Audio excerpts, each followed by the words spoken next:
This is the Impressions Exchange Podcast. Where all topics impacting the graphic imaging and printing industry are addressed via in-depth news coverage, analysis, and timely interviews. Hi, I'm Denise Gustavson, Editorial Director for Printing United Alliance, and the guest host for this special Printing Impressions podcast series in celebration of Women's History Month, highlighting the women in the printing industry. During this series, I'll have the opportunity to talk with women from all segments of the industry about their experiences and their journey as a woman in the printing industry. So today, it's my pleasure to welcome Theresa Hugener, Regional SVP of Sales for Imagine. And I really hope I actually pronounced your name correctly, Theresa. You did an excellent job, Denise. Well done. Awesome. So welcome. Thank you. Thanks for having me. I'm so glad that you were able to chat with us. I'm looking forward to learning about you and your journey. But I guess let me just start with the question of what do you do? You're Regional Vice SVP of Sales for Imagine. So what do you do for Imagine? What does Imagine do? If you can give us a little background to get us going. Yeah, so Imagine itself is founded in the retail experience. But in addition to that, we're really visual communicators all across many customer platforms. I support our sales team in Twin Cities. So I'm at our Shakopee facility. There are multiple facilities with different subject matter expertise across the country. If you were to ask me specifically what I do, I would say I am a customer ambassador. I am here to support our customers as they support their consumers and to support my team really as they support our customers. So I usually don't use the word sales ever when I say what I do. So in customer support, so what would that include? Yeah, so our customers bring us their vision. They're trying to communicate to their consumer and they're looking for the right medium to do so. And we're helping them get there. We learn a lot throughout the year as we test different products and they go to market. And we're really just supporting our customers get that message out as cohesively as possible, always with the budget in mind. And if you know anything about retail, it has to be fast and it has to be on a dime. And so we do all that as well. They always want it yesterday. Yes.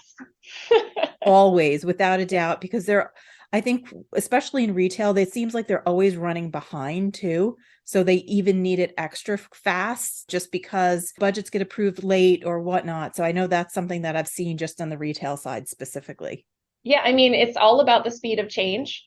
We have customers that are very fluid environments. Social media affects their business very much. The supply chain has affected their business very much.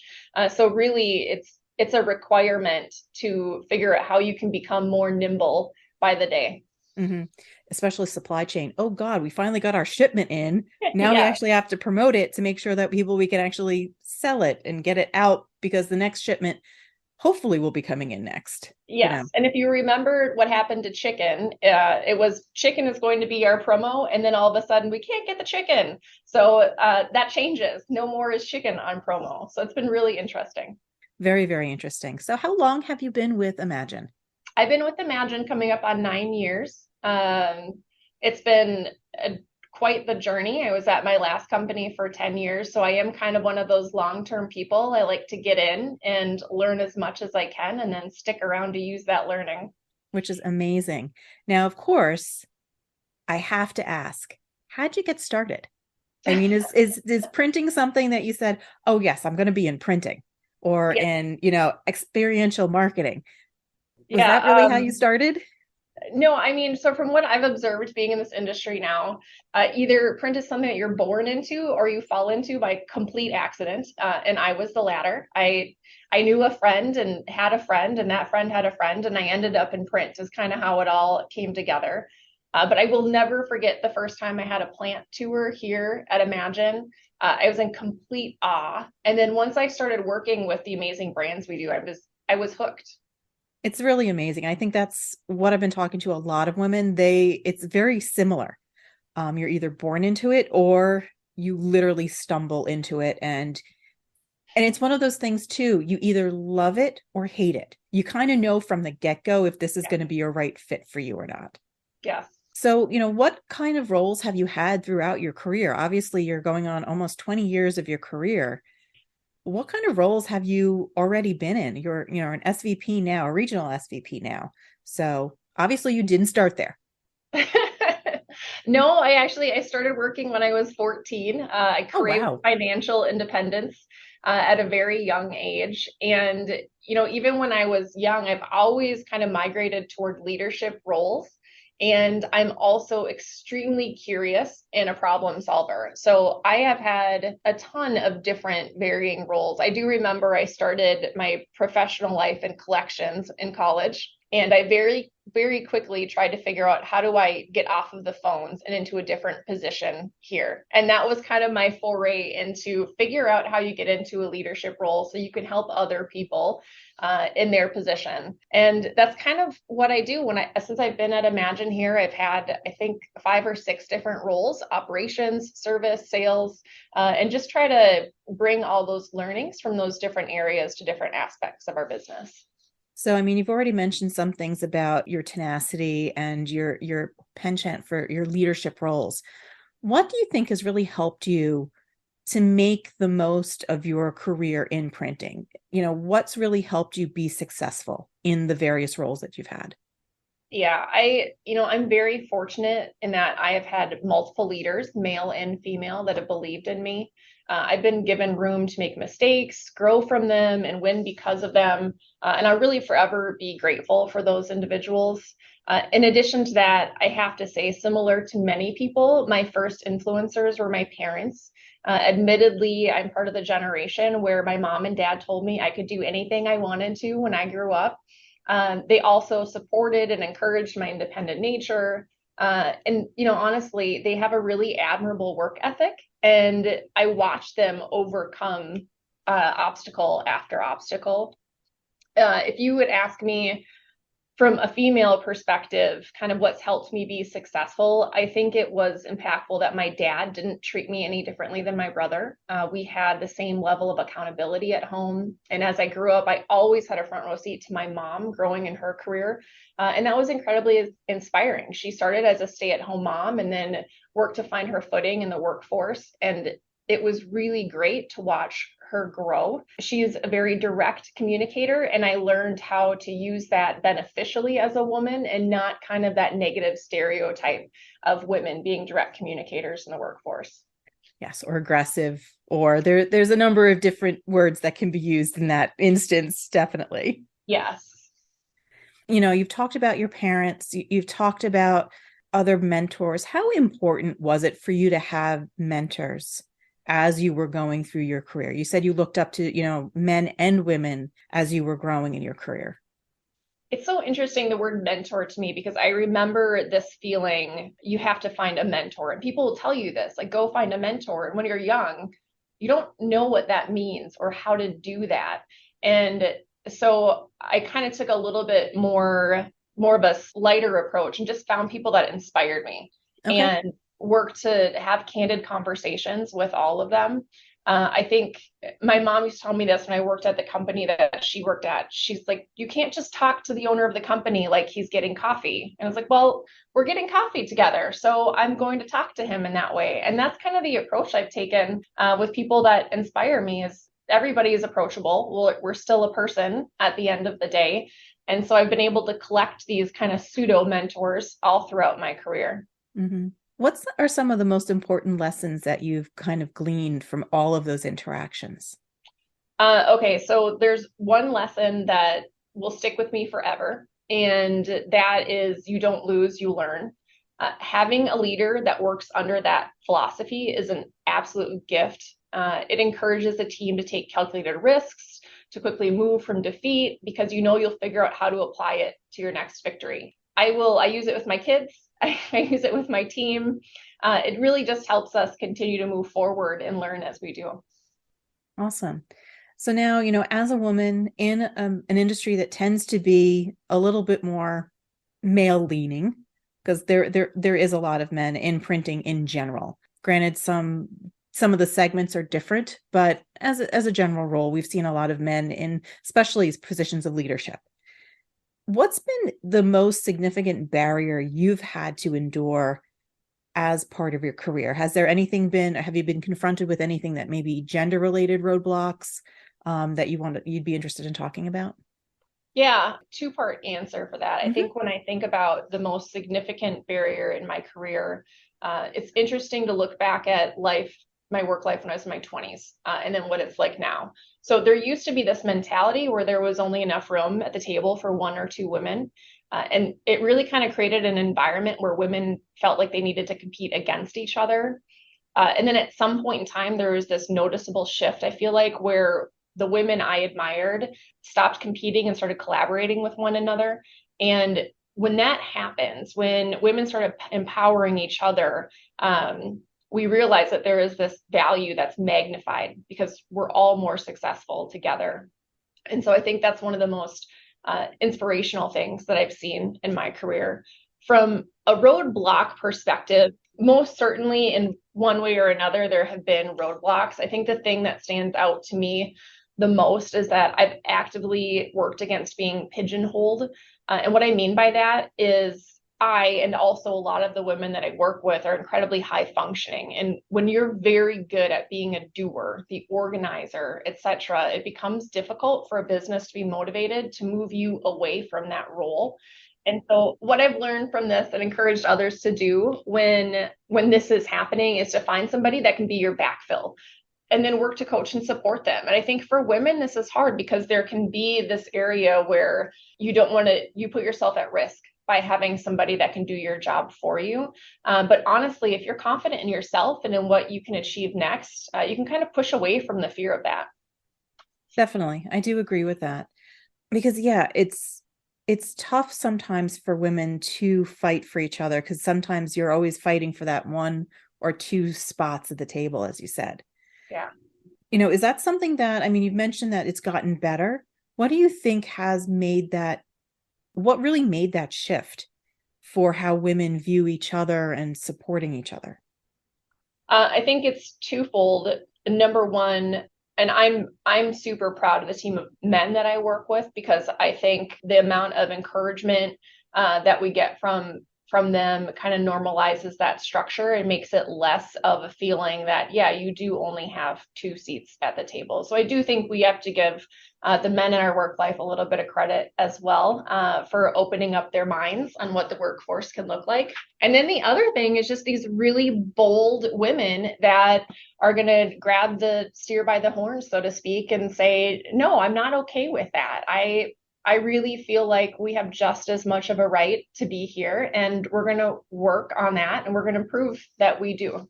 Yeah, it's interesting also. It's for men to be more open-minded and not feel threatened. To have that more collaborative environment, I think is important across the board. Yeah. And then to have other women to be able to step up, to have the courage to step up, especially in a place where maybe it's only men. Maybe you end up being that only seat at the table that is a woman. It's when I look at Imagine specifically in our last 4 years of transformation, it's a different table here, and it's really, really great to be a part of. That's fantastic. Now, I know you mentioned you have kids. I do. So, obviously you have a thriving career. And is it hard to choose? What's it like to have to juggle kids, a family life, and your career? I mean, that's a choice that a lot of women have had to make over the years. Yeah, I think you're right. And frankly, I think women are making hard choices in this category on a recurring basis. There's a lot of pressure as to whether to have a family, the right circumstances to be in order to have one, if it's fair for our kids, if the parents work, if we're enough as a person, if we don't work. It's all hard, and there's a lot of pressure. I do feel incredibly lucky to have my husband. He works as well, but the requirements of his job are a little bit differently. And so he picks up slack that I would say historically, traditionally, men don't necessarily do around the house. It's super helpful for me. I'm also fortunate to have a very tight neighborhood where the community really supports one another. There are a lot of amazing women that I'm friends with, and having that group to rely on so that we can check in on one another and make sure that none of us feels alone or that we're not underperforming. You're not just feeling that way, I'm feeling that way too. Those types of support systems are really critical to my well-being and to help me feel like I don't have to make that choice every single day on whether or not it's okay to be a working mom. And, it takes a village. Yes. In some cases, this is actually, in your case, very true. Yes. Between your husband and then your community, in your local community, it does take a village. Yes, you're so right. And one thing that I thought was really interesting, it kind of touches on what we're talking about is, you're saying the traditional roles of women, which tended, when you look at like childcare and child rearing and household responsibilities, a lot of that traditionally has always fallen to women. And when you look at some of the surveys and some of the things that have come out because of the pandemic, most of the people that left the workforce were women, because they had to rely, the kids were home, so it was the woman that had to stay home. And you would think that, at this point, we're in 2023, that might not, you would hope that that's not a choice that a woman has to make today. But obviously, it still is there. Yes, it's a very real thing. What do you think about that? My approach to this whole working mom thing is try to redefine the stereotype. I would tell you the first thing that I've started is my own home. We keep the kids informed on our professional lives. You sit around the dinner table and they tell us about their day and we tell them about our day.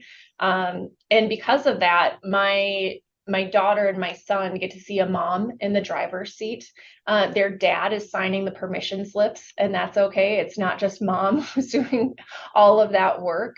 And again, my gratitude to my husband. I mean, he tells my kids that they have a mom to be proud of. And it means so much to me to have somebody like that. And it's so cool when my son asks me these questions. He's just so intrigued about how it all works. And it really helps to turn around what that phrase working mom means in our house. Yeah. So then, that was kind of leading into one of my questions is, how do you deal with those stereotypes? Obviously, you've taken the bull by the horns in this case, and, you've actually let your kids see into your role as a leader within Imagine. And obviously your community also supports that, because you have that it takes a village mentality. But how do you deal with, some of those other stereotypes, women who think, are too aggressive, or, obviously, like I had mentioned earlier, there's some more not so nice terms that people use when women take the lead. So how do you deal with some of those other things? And have you experienced that in the workplace? It's a really interesting question. Although I am from Minnesota and we are known to be very Minnesota nice, I also do have a non-apologetic nature about my personality sometimes, right? So just because the way that I'm behaving is making you feel uncomfortable, or you think it's a behavior that is not becoming of a woman, that doesn't mean that I have to back down. And that's something that I definitely work to pass on to my daughter, is to have confidence. I think we all know that self-esteem is something that many women struggle with. I have a teenage girl, and that's a real deal. And so I do try to help her understand like how she behaved impacts how she's seen, but also you have to stand up for yourself. And when you know that what you're doing is the right thing, it's important to be assertive, even if it doesn't mean that folks are going to be 100% comfortable with it sometimes. And I have to say, those teenage girls can be mean. They can be really mean. It's so sad. It is sad. And, that's really the case where, empowering each other would, starting there to teach them how to lift up and empower other women, I think would be so beneficial, especially as they're starting to move into the workforce. Yeah, I talk to my daughter a lot about being a leader with her friends, about it not having to be a competition. and just like having those open dialogues with her friends and then with people outside of her friend group to lead with kindness.